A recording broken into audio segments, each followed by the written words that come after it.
Wang, perché è un nome semplice, però il mio vero nome è Tianyu Wang.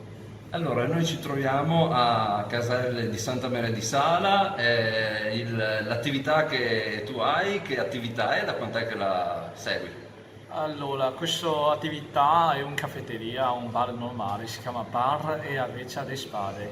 Io sono entrato nell'anno 2018, prima di me sono gestito da due italiani, dopo è arrivato gli altri due cinesi, poi sono arrivato io. Ma la cosa particolare per cui oggi siamo qui è perché tu sei un campione di latte art. Intanto ci puoi spiegare brevemente che cos'è?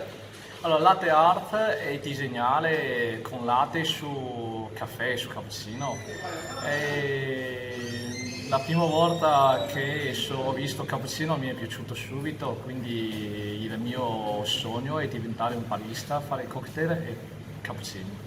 E allora, di recente tu hai vinto che cosa?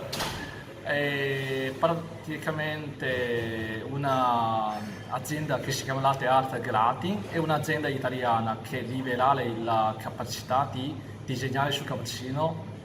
E ci sono 5 livelli: bianco, arancione e livello base, non c'è la gara, è sufficienza per lavorare dietro bancone. Invece verde, arancione e intermedio, quindi da verde in poi c'è la gala, poi c'è avanzato, nero. Quindi la gala è verde contro verde, rosso contro rosso, nero contro nero. Io sono livello nero, quindi contro gli altri neri ho vinto, quindi sono diventato campione del livello nero del latte art. E poi fanno 4 gala all'anno, quindi vengono fuori 4 campioni di tutta Italia nazionale. Dopo alla fine questi 4 campioni fanno un'altra gara, chi vince va a fare il mondiale per Italia. Quindi la finale di quest'anno a novembre, invece finale di 4 campioni a Brescia, luglio. E quindi allora tu adesso punti ad andare fino alla fine, fino in fondo. Cerco di vincere come tutti quanti, chi fa la gara vuole vincere e cerco di portare la coppa a Veneto, diciamo. Benissimo. I clienti cosa dicono quando ti vedono fare questi cappuccini?